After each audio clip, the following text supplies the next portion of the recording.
Hello everyone, welcome back to our social science class. Students, in our previous class we had done our chapter 12 in which we had studied about the invasion of Turks, जिसमें हमने महमूद गजनी और मोहम्मद घोरी के बारे में हमने पढ़ा था। गजनी भी एक जगह का नाम है, घोरी भी एक जगह का नाम है। कहाँ पर? अफ़गानिस्तान में। तो महमूद ने जब गजनी पर अपना रूल इस्टेब्लिश किया तो उसने अपना नाम महमूद गजनी रख लिया, और मोहम्मद ने जब गौरी के ऊपर अपना रूल इस्टेब्लिश किया तो उसने अपना नाम मोहम्मद गौरी रख लिया। How they invaded India, what happen, वो जो है हम पिछले चैप्टर में कर चुके हैं, वहीं से हम आज कंटिन्यू करेंगे। ओके, और today the name of our chapter is Delhi सल्तनत and that is chapter number 13। और हमने देखा था बेटा पिछले चैप्टर में कि कैसे मोहम्मद गजनी ने when he invaded India, how did he got his way, he got his way to rule over India, to invade in India just because of the disunity among the Indian Rajput rulers।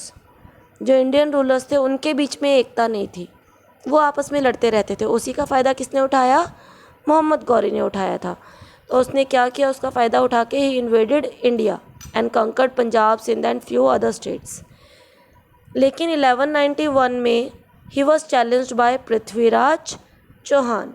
तो पृथ्वीराज चौहान जो है एक बहुत ही महान जो है सम्राट थे, रूलर थे इंडिया के, who ruled over Delhi and Ajmer. और he challenged him in 1191 in the war of Tarain, और बैटल ऑफ तराइन आप कह सकते हो, जिसमें पृथ्वीराज ने क्या किया, मोहम्मद गौरी को हरा दिया।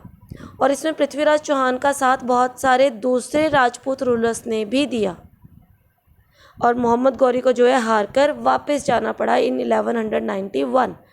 बट हुआ क्या, he manage to escape somehow but with greater preparation and the help of Jaichand.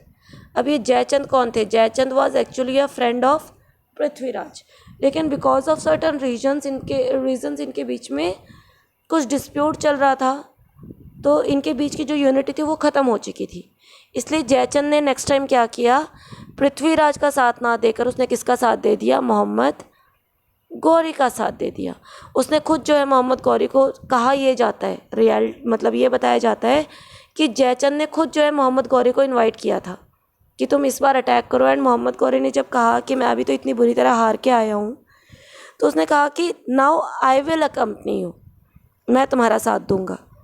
और जयचंद को, क्योंकि वो पृथ्वीराज का बहुत अच्छा दोस्त थे पृथ्वीराज जी के, तो उनको उनकी सारी जो बारीकियत थी, वो कैसे युद्ध की कैसे प्लानिंग करते हैं, सब कुछ उनको पता था।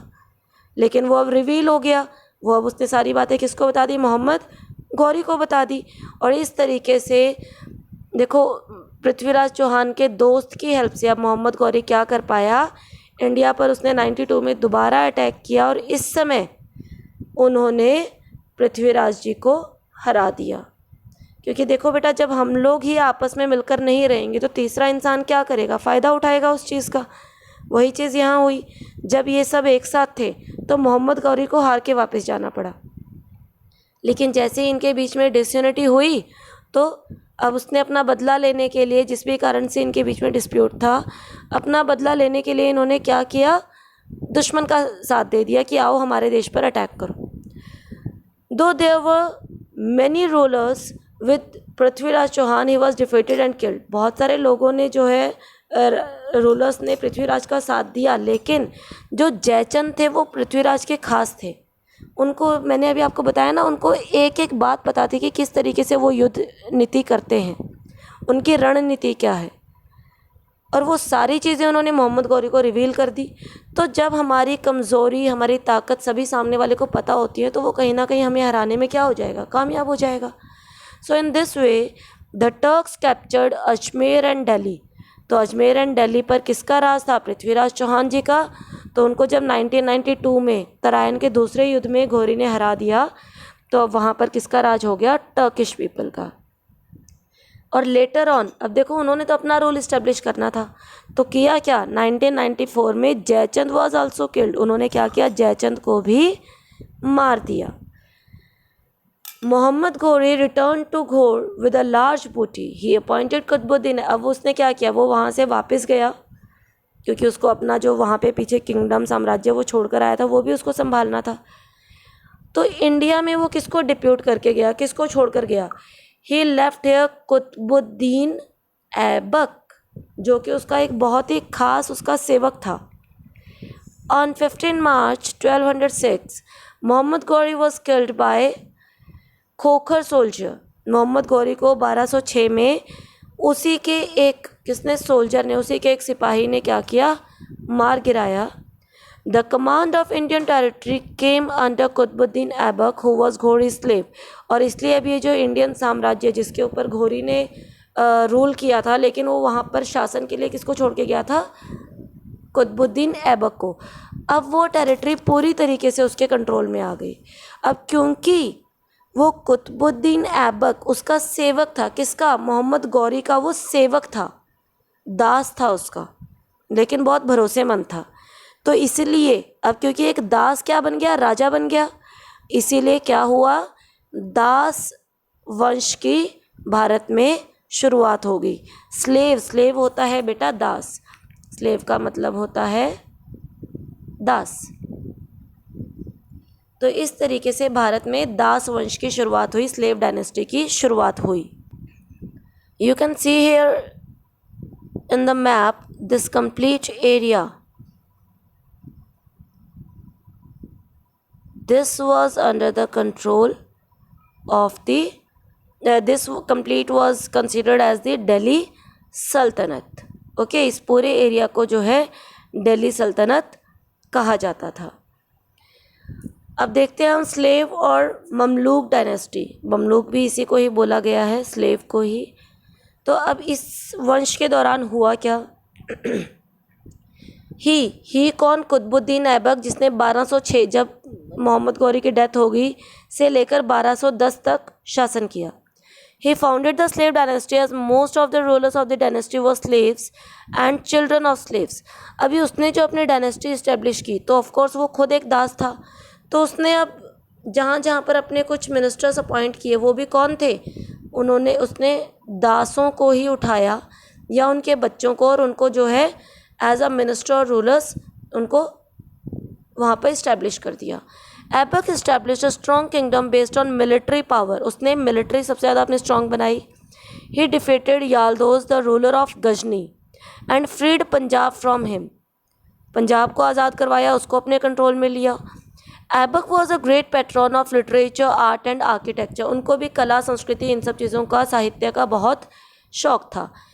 और देखो आर्किटेक्चर में उन्होंने क्या बनवाई, कुतुब मीनार। सबको पता है ना कुतुब मीनार कहाँ पर है, दिल्ली में।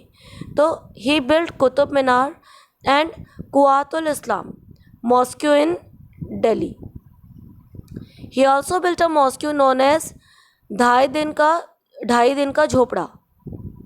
ठीक है, उन्होंने एक और मॉस्क्यू बनवाया जिसका नाम रखा गया 2.5 दिन का झोपड़ा, और ये कहाँ पर है, अजमेर में। He had literary James. अब उनके भी दरबार में कुछ उन्होंने बहुत ही साहित्यिक लोगों को अपॉइंट किया हुआ था, रखा हुआ था, like Hasan Azmi and Mubarak Shah in his court. And he died in 1210। देखो उसकी मृत्यु कब हो गई, 1210 में जो है उनकी मृत्यु हो गई, उनकी डेथ हो गई। Qutbuddin Aibak was succeeded. अब उनकी डेथ के बाद कोई तो नया राजा बनेगा, तो ऑफकोर्स उनकी डेथ के बाद नया राजा कौन बना, हिज सन आराम Shah. But he was not accepted by the nobles. लेकिन उनको जो है लोगों ने एक्सेप्ट नहीं किया कि हम इसको एज अ राजा एक्सेप्ट नहीं करेंगे।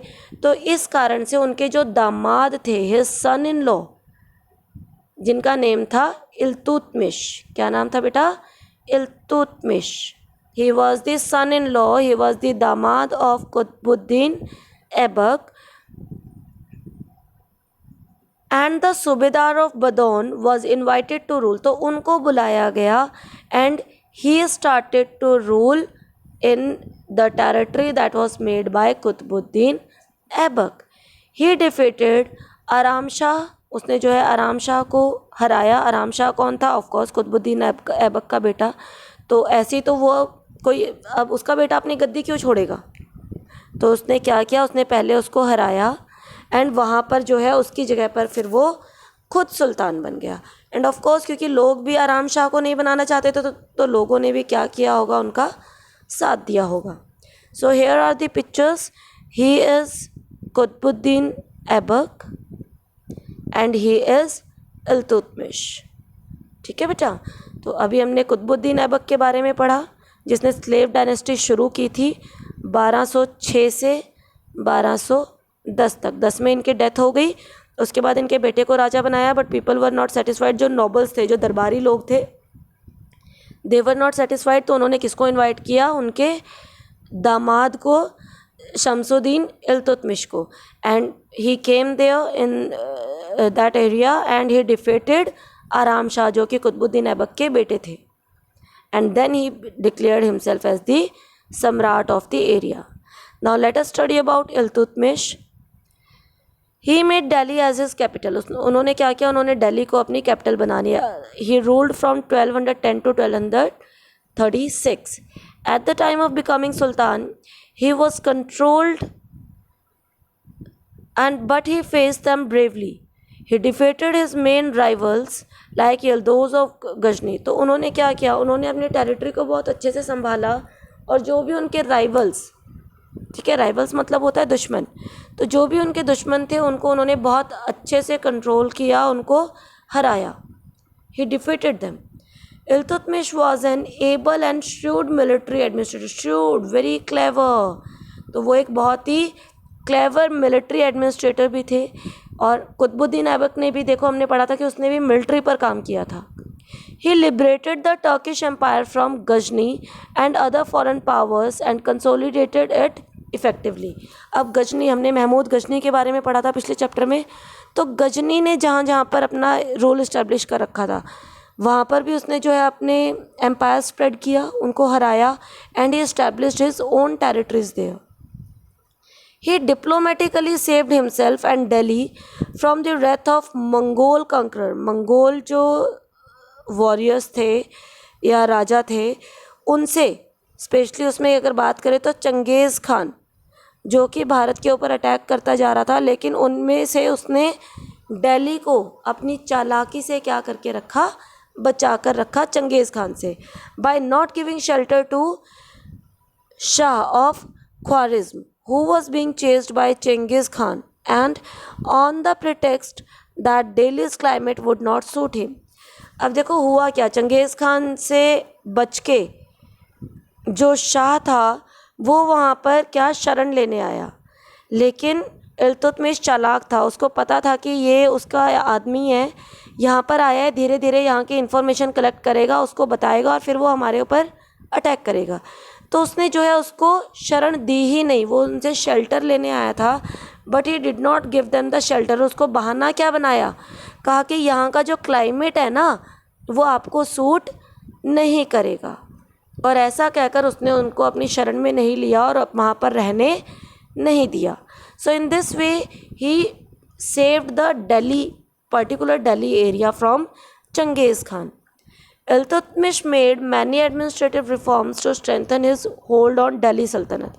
तो दिल्ली सल्तनत पर अपना होल्ड बनाए रखने के लिए उसने बहुत सारे चेंजेस भी किए, बदलाव भी किए. अब जैसे he organized a group of 40 Turkish nobles known as Chaliha. उसने 40 ऐसे लोगों को चुना एंड उनका ग्रुप बनाया. एंड ही डिवाइड, जिनको उसने नाम दिया Chaliha. He divided his empire into many iqtas. जैसे प्रोविंसेस राज्यों में बढ़ जाता है ना, तो उसने भी डिवाइड किया और उनको नाम क्या दिया? इक्तास, फॉर एडमिनिस्ट्रेटिव एफिशिएंसी. और वहाँ पर क्या किया? उसने अपने अलग अलग मिनिस्टर्स बिठा दिए होंगे ताकि छोटे छोटे एरिया पर अच्छे तरीके से वो उनको होल्ड कर सके और वहाँ का काम जो है अच्छे तरीके से चल सके. उसने सिक्के भी इंट्रोड्यूस किए. कौन से? सिल्वर कॉइन्स, टांका एंड कॉपर कॉइन्स, जितल. तो जो सिल्वर कॉइन्स थे, जो चांदी के सिक्के थे, उनको टांका बोला जाता था. एंड जो कॉपर कॉइन्स थे, जो तांबे के सिक्के थे, उनको जीतल बोला जाता था. तो these were the changes which were done by Iltutmish. He was a pattern of art and literature. वो भी जो है कला और साहित्य के प्रेमी थे, उनको भी इन चीज़ों में इंटरेस्ट था. मिन्हाज उस Siraj was the famous writer of his court. तो ये जो है ये उनके दरबार के एक महान लेखक थे। He wrote the accounts of Iltutmish shrine. और पुराने समय में क्या होता था बेटा, दरबार में जो भी कवि या लेखक होते थे ना, वो राजा की अच्छाइयाँ ही लिखते थे, उनकी प्रशंसा ही लिखते थे, चाहे उनको झूठ लिखना पड़े। और उन्होंने कहाँ कहाँ पर विजय प्राप्त की, किस किस को हराया, तो मतलब उनके बारे में ना वो बढ़ा चढ़ा कर बड़ा लिखते थे। तो ये काम ये भी करते थे, ये इल्तुतमिश के साम्राज्य के बारे में उन्होंने क्या किया, सबके बारे में जो है ये रिकॉर्ड रखते थे। Literary persons like Ruhani and Usami also graced his court. तो ये भी जो है उनके दरबार के कुछ महान लोग थे जो कि साहित्यकार थे। Iltutmish was a staunch Sunni Muslim. शिया और सुन्नी जो है मुस्लिम दो प्रांतों में दो अलग अलग धाराओं में बट गया था, एक शिया मुस्लिम और एक सुन्नी मुस्लिम। तो जो इल्तुतमिश थे वो सुन्नी मुस्लिम थे। He treated Shias and Hindus very badly. इसलिए वो जो शिया मुस्लिम थे और हिंदूज के साथ क्या करते थे, बहुत ही बुरा व्यवहार करते थे। Due to the absence of any definite rule of inheritance, there was often a situation of chaos after the death of a ruler. Iltutmish had no faith in capacity of his son to rule. तो उसकी death के बाद जो है अब उसको हमेशा रहता था कि किसको वो रूलर बनाएगा, क्योंकि अपने बेटे पर उसको विश्वास मतलब कि उसको लगता था कि उसका बेटा एक अच्छा रूलर नहीं बन सकता। तो what happen, he nominated his daughter. देखो उसको अपने बेटे की काबिलियत पर भरोसा नहीं था, तो उन्होंने क्या किया, उन्होंने अपनी बेटी, नाम आपने सुना होगा बेटा, रज़िया सुल्तान, द फर्स्ट विमेन रूलर हम कह सकते हैं। ओके, तो she was Muslim and he appointed, he nominated, उसने बोला कि मेरे बाद किसको गद्दी पर बिठाना, मेरी बेटी रज़िया को।